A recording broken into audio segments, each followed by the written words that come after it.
Well, hey everybody, I'm John Redland with my review of AEW Dark from Chicago. And it was not a very good episode. Not even going to mix words if it's just not very good. AEW putting these dark matches for free on their YouTube channel and giving it a worldwide exposure, worldwide platform to their roster is great. And then they can say, hey, if you like these talents on AEW Dark, come watch them on TNT, on AEW Dynamite. And some of these talents have a chance to have a rare gem or a pretty decent match, even if it's a dark match, on YouTube and have a good performance. Because there have been some pretty good matches on these episodes of AEW Dark. There just weren't really any here. There was one particular small, or rather big problem that I have with a member of their roster that I'll get to here in just a little bit, but it was a goddamn embarrassment as far as that match went. But I'll get to that here in a little bit.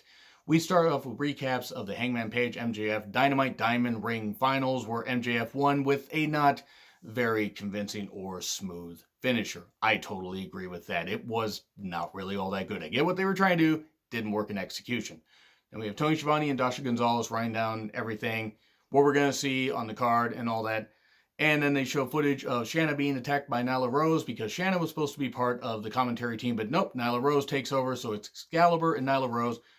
While, yes, Nyla Rose may have not provided expert, wrestling analysis, for commentary, she did play up the heel role very well and had some pretty good lines. I love puns, and she had some good ones on there. So I particularly enjoyed, the commentary, or, the comedy banter that her and Excalibur had. So we start off with Brandon Cutler and Jimmy Havoc. Brandon Cutler in new gear, almost Ascension-like. Hopefully not Ascension-like, because I want Brandon Cutler to do well. There was some decent wrestling, some actual decent chain wrestling. A lot of people don't seem to, think that Jimmy Havoc's actually a pretty skilled wrestler, but he is. I've seen him live, and he actually is pretty good. There's a We Want Staples chant. Of course, Jimmy Havoc got fined $10,000 for using staples in a recent match. And there was a cool, moment where Brandon Cutler did do a leg drop, variation of a leg drop, and Jimmy Havoc slammed into the apron, the hardest part of the ring. But soon after, Acid Rainmaker 1, 2, 3, and Jimmy Havoc gets the victory. So, nice little match, certainly not that bad. And then he uses a staple gun and staples the $10,000 check to Brandon Cutler's head. And then we have a backstage segment when Jimmy Havoc basically says, well, when you sign Jimmy Havoc, you sign a liability. That's fair. That's fair. And he will be fined $10,000 every time he uses staples. Okay, I don't believe that for a second, but whatever. It's old school stuff. We then get recaps of the Dark Order vignette. I don't care if they're trying to do a reset on this. I've already given up on the Dark Order. They should have. There's no reason for the Dark Order to be there. Whatever. Maybe if it works, fine. I've given up on it. We then have recaps of the Butcher, the Blade, and the Bunny. Unless it leads to Marty Scurll coming in, I don't really see a point to this. We then have Shawn Spears with Tully Blanchard versus Sonny Kiss. And it's Shawn Spears' experience. I'm sorry for that pun. I'm trying to humor myself given what's going to happen in the main event. There was not much to this match. Sonny got in some moves, don't get me wrong. It's nice to see Sonny Kiss is actually being featured. Maybe they'll feature him as less of a comedy wrestler and more as a legit athlete coming up. He did have a nice cool little flip into a leg drop in the corner. That was some good stuff. And then at one point, Sonny Kiss gets knocked to the outside, slammed into the ring apron, beaten around on the outside. And Nyla at one point says, so Excalibur, would you say Sonny has his twerk cut out for him? Because Sonny likes to twerk. It's a play on words, and I like that. But the C4, the Death Valley Driver, 1, 2, 3. Shawn Spears wins pretty convincingly. Now, Sonny got in some moves, but hopefully they're actually going to use him as less of a comedy character and a little more seriously. Nothing wrong with having fun, don't get me wrong, but I just hope this doesn't lead to him, only winning over guys like Peter Avalon and winning over nobody else. So anyway, soon after, Spike Pile Driver, after the match is over, Tully Blanchard helps with the assisted Spike Pile Driver outside. So maybe we're going to get that match at some point on Dynamite. Maybe Sonny Kiss gets his win. Who knows? Shivani and Dasha talk about what's upcoming on Dynamite. We get Lucha Bros and SCU brawling after a Lucha Bros interview where they're upset about losing to the best friends.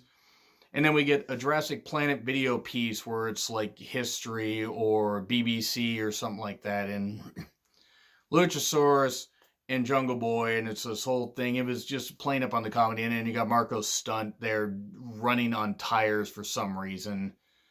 It was you just need Luchasaurus and Jungle Boy. I'm sorry, you just need that team for this. That's all you need. But whatever. Everybody seemed like they were having fun with it, and at least it was some decent comedy until Marco Stunt showed up because he ruins everything. We then get Proud and Powerful versus Jungle Boy and Marco Stunt. Luchasaurus is still fully recovering from that torn hamstring. So he's doing run-ins and he's doing bumps and stuff like that, but he's not working full matches. Okay, I understand that. Right, and Aubrey was the referee. And Aubrey Edwards, by the way, if you ever get a chance to meet her, super nice. I actually got to talk to her at a Without a Cause show this weekend. Got to have a nice conversation with her. Still so cool how she frequents the indie shows during her, in between her shots with AEW. But look, I'm sorry, Proud and Powerful should be embarrassed that they had to sell for this little goddamn twerp. And I'm sorry. Marco Stunt may be the nicest guy. I even got to see his younger brother Logan in the ring at that same Without a Cause show, and I just wasn't impressed. I'm not saying that Logan or Marco are bad people. Here's a question I have, though, since they're basically the same height. Is a dad incapable of producing a full-size human being? Is there something wrong with him? Does he have a medical condition? What the fuck is going on here? I don't fucking understand it at all. And I'm sorry, Marco Stunt in the ring. I'm not talking as a human being, because I don't know him as a human being. I don't care about him as a human being. He's a fucking embarrassment to watch in the ring, because it's not believable. And people are like, oh, but you're cheering Jungle Boy, and he's not very tall. But Jungle Boy has put in the work and has a little bit more size to him, and also has a good backstory. Luchasaurus, yes, it's goofy because he's in a dinosaur mask. Sure, but you know what? I've seen Luchasaurus live, and also he looks like an athlete. Marco Stunt is an embarrassment. As far as an athlete in the ring, he's embarrassing. Am I saying that he's not athletic? I'm not going to say that anybody that can't do the moves he does doesn't have at least a little athletic ability. Not going to take that away from him, but he is an embarrassment to watch in the ring, and I hate it. I quite frankly hate it. If he was in WWE, people would shit all over it. So you know what? I'm going to shit on him because he's in another company, because I'd shit on him if he was in WWE. This is fucking revolting and embarrassing to watch. This little child that doesn't belong anywhere near a goddamn ring should be over the goddamn rail, guardrail in the front row in the crowd where he belongs. But no, they put him in the ring, and you know what? It's stupid. It's one of the few stupid things that AEW is really doing, and it's stuff that they can ill afford to do. People can find it entertaining, that's fine. You like Marco Stunt, that's fine. Cool. You can like him all you goddamn well want. I don't care. For me personally, I hate him. As far as an athlete, I don't hate him as a person. And I know that may be hard for people to understand, but I can separate the character and, the person themselves. It's embarrassing to watch. It's stupid. It doesn't do anything for anybody. It pretty much crippled the Lucha Bros for a few weeks because they had to sell for this little idiot.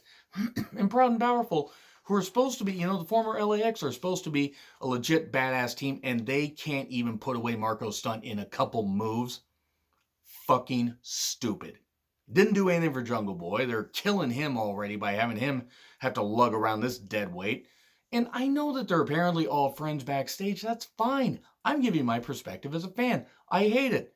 And by the way, thankfully, Proud and Powerful won.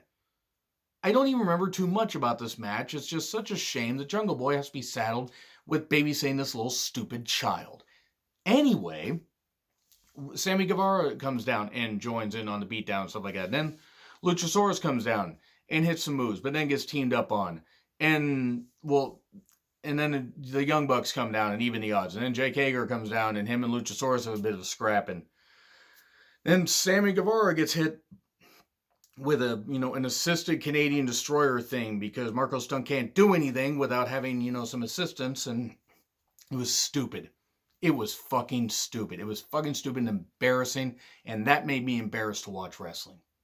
Marco Stunt in the ring makes me embarrassed to be a wrestling fan. As far as a human being, I don't know how he is. I don't care. Strictly talking about how he is in the ring. D. This episode gets a D. I know that there are people that were not very happy. I gave AEW Dynamite last week a D+. But I have to call a bad show when it's a bad show. And WWE's had plenty of them. AEW can hopefully turn things around and entertain everything, and there is something for everybody there. And some people may like what Marco Stunt does. I don't, and I'm going to stick by that.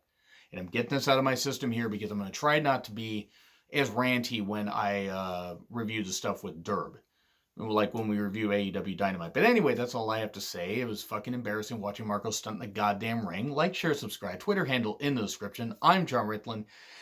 Keep Marco Stunt out of the fucking ring, for the love of fucking God. Tony Khan has got to be embarrassed. If I was Tony Khan, I'd be embarrassed wasting my money on somebody that never belonged in between the ropes. I'll see you soon.